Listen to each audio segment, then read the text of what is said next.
All right, Aaron, I have a confession to make. Are you ready? I'm just going to bare my soul here, and I'm just going to let you know that for the longest time, I have had TMZ envy. It's true.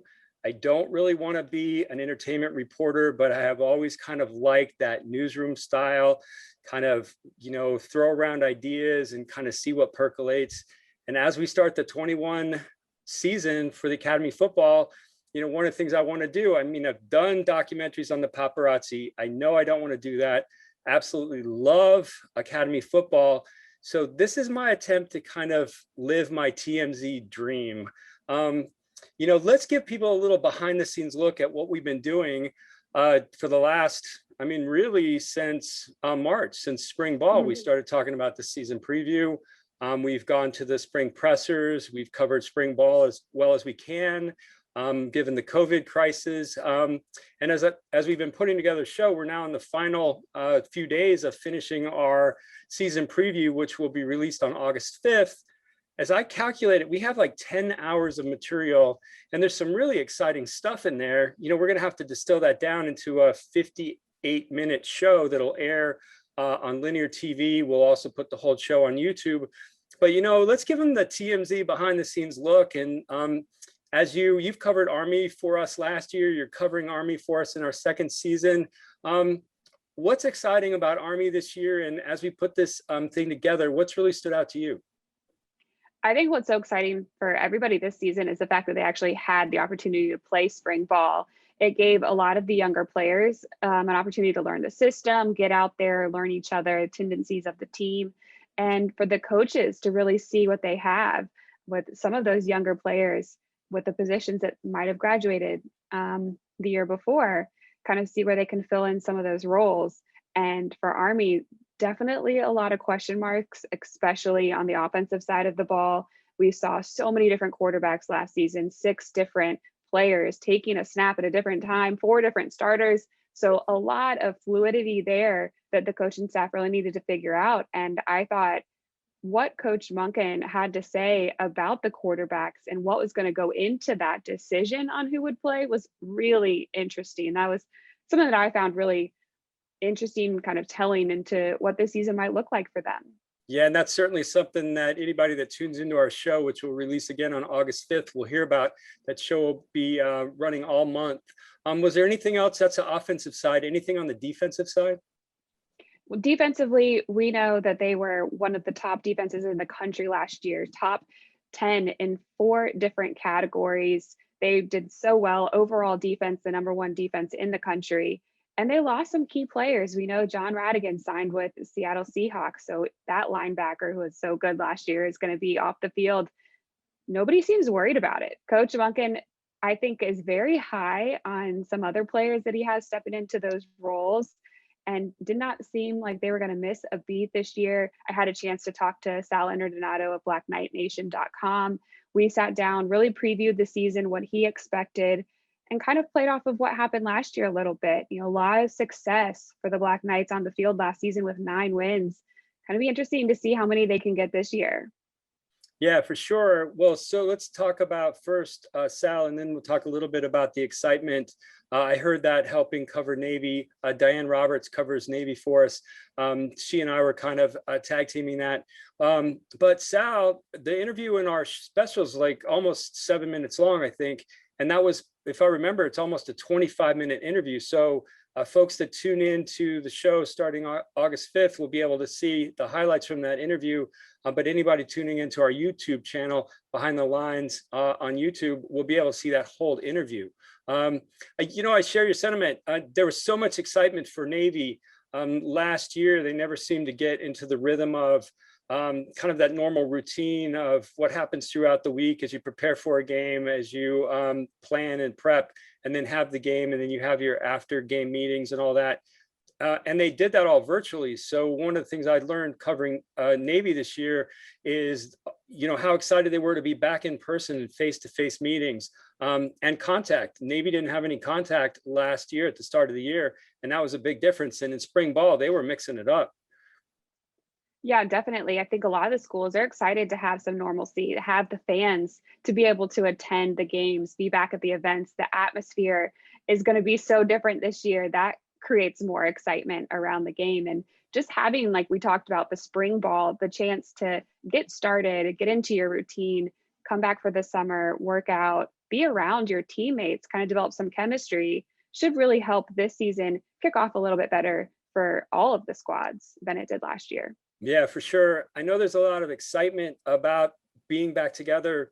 As we're taping this, the COVID virus is still kind of making a comeback. There's a fair bit of nervousness about masking up and stuff.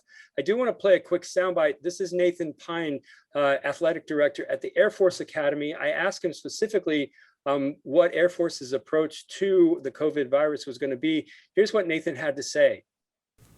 No, we're in communication really as a Mountain West Conference with Dr. Hainline and the NCAA, and we're waiting for a little bit further guidance. So what I would say right now is we're working on all of our records and what our vaccination rates are, not only in our football program, but in all of our programs, making sure that we have the documentation on that. We're working through some of the incoming freshmen and they're getting their first and hopefully second shot here shortly. So the pipeline of vaccinations is what we're most focused on right now, because that's going to determine how we roll into fall practices. And then we'll get a little bit of guidance from the CDC and our states on what that impact and maybe some of these variants is going to have on attendance. But right now, our intent is to be at capacity.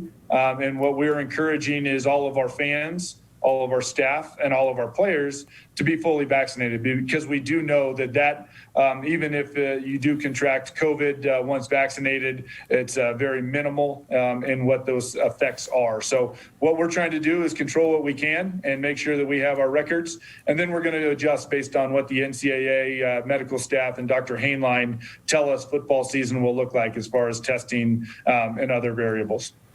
All right, so I just wanted to kind of catch you up to speed on where they are. Thrilled to hear, as of that interview with Nathan Pine, that Air Force is planning to be back at full capacity. They do have a really exciting year this year. They're going to be in Annapolis to play against Navy in commemoration of the 20th anniversary of the 9/11 attacks. They're going to go down and play Army in Texas. Yes, Aaron will be in Texas to cover that game. Very excited about that. So definitely in our special, you will see and get a preview of Army, Navy, Air Force, and Coast Guard. We got a chance to do a sit-down interview with CeCe Grant. You'll hear part of that in our show. But there's also another highlight.